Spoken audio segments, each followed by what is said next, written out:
Well, my dog died. Yeah, another one. Let's talk about it. You know, I don't like to be a Debbie Downer.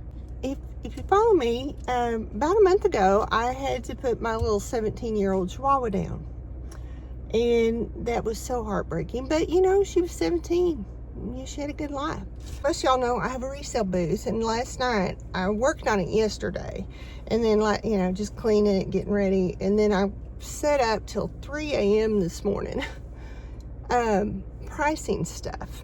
You don't know Bean is my diabetic, insulin dependent dog that has no eyes. You know, I had to have both her eyes removed because of her diabetes. 3 a.m. this morning, she was kind of whiny, but I think it was because I was moving around and I thought she was just ready to go to bed. She couldn't settle down because I wasn't sitting down. She was acting a little funny, you know, and so, make a long story short, she had a seizure. And it was really strange because it just happened suddenly. And so I, you know, did what they say, you know, get a cool cloth and put a towel on her because, you know, they get real hot and then they start panting. And so I did that. And, but she couldn't come out of it. And she was pulling her head to her right side. They said that is neurological. Anyways, I thought, well, I can get her through this. So I checked her sugar, and her sugar was, you know, it was 275 before she went into the seizure, and then, you know, after she came out of the seizure. But I had given her some honey because I thought maybe she crashed, you know, no, maybe.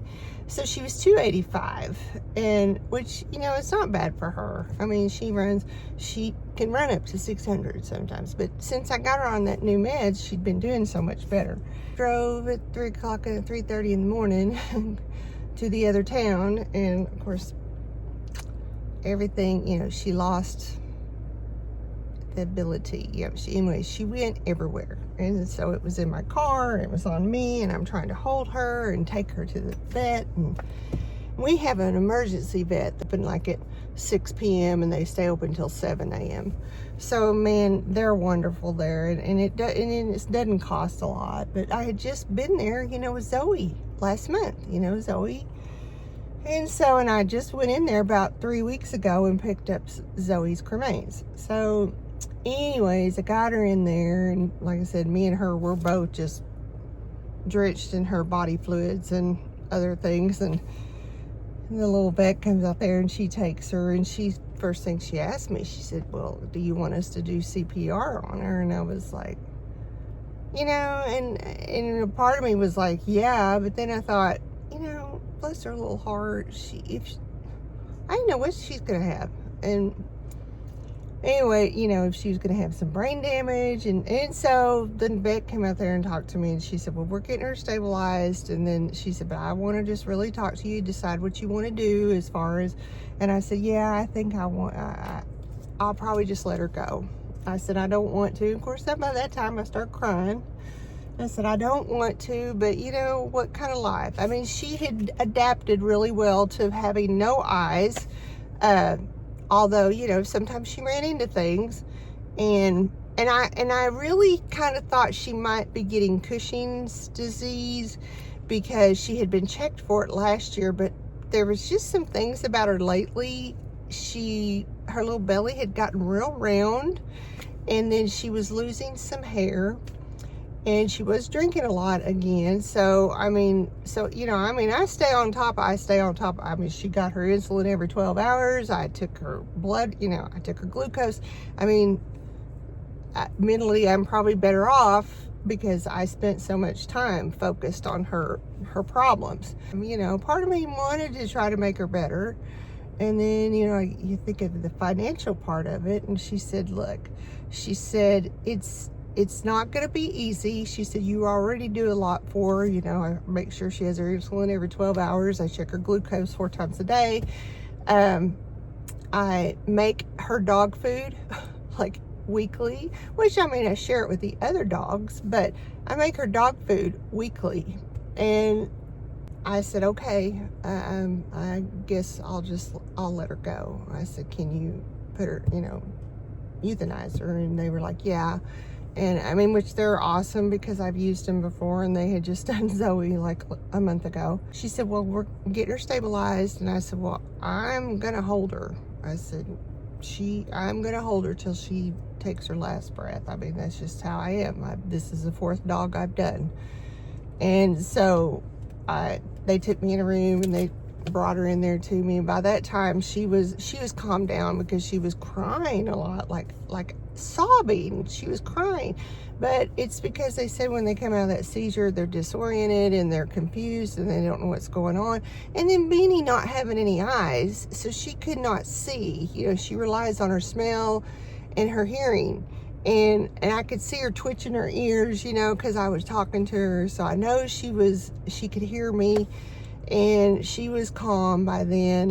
And I just, of course, like I said, being that she had a stroke, not caused by the diabetes. It could have been anything. And her little head, like I said, was like pulled to the right. And, you know, and they told me, they said, well, you know, we can work with her, you know, rehab her. I'm 60 years old and I work full time, and I thought, how am I going to do this, you know, and financially, and try to do it by myself. So anyways, I had made that decision, and so they let me spend some time with her, and of course I held her, but she, you know, I couldn't tell if she's looking at me or not because she has no eyes, but I know she sensed me because she was sniffing, she was smelling me, and like I said, I'd talk to her and her little ears twitch every now and then. And so they let me hold her for quite a while, and like I said, this is 4 o'clock in the morning by this time, and nobody else is in there. She said, are you ready? And I said, yeah. So of course, you know, they give them the medicine that kind of relaxes them, and she was already pretty relaxed, and so yeah. And so I said, just let me hold her for a little bit while she's sleeping. That little vet, she was so awesome. She just sat there with me because, you know, she didn't have to be running to the other rooms. And so she sat there with me and, you know, are you ready? And I said, yeah. And so she went ahead and administered the medicine that would make her go on. And she went really fast. She went extremely fast. And I'm sad, you know, because like I said, I'm still trying to get over losing my Zoey bug. Beanie had a lot of health problems. I mean, to have been a rescue, she had several things wrong with her, but you know, she had the best life, and that's what my son told me. You know, he said, Mom, she had the best life, and you took extremely good care of her. And even that vet told me, she said, you know, you did everything. She said, because I was telling her about her being rescued during a flood and some kind of infection when they had spayed her, and then they had to go in there and redo it all because she had some kind of, and I had suspected when they rescued her in this flood that she might have had puppies. She looked like she had had puppies, and I kept telling them, I said, I think she's had puppies, and they were like, oh, no, but she looked like she'd had puppies. You know, I know enough about dogs. You know, I'm like the dog whisperer. She got an infection, obviously, from that, and so she had a lot of things. The first eye, my son had to have removed, and then of course I had to have her second eye removed, and you know, I felt guilty about it. I said, like, what kind of quality of life? And I followed all these groups, and that, you know, the winky dogs, that's what they call them, winkies, when they remove their eyes. And a lot of groups on Facebook, a lot of diabetic canine groups on Facebook, just great information, and I just studied everything. I researched everything, and just try to make her life the best I could, you know. And anyways, she's gone, and I'm sad, you know. I'm heartbroken. Of course, I went from 4 dogs, now I'm down to 2. And the snack train has left the station. We go through this all the time. You've already had your snacks, you've had your insulin, you need to go out there, go outside, you know, go outside, do what dogs do outside.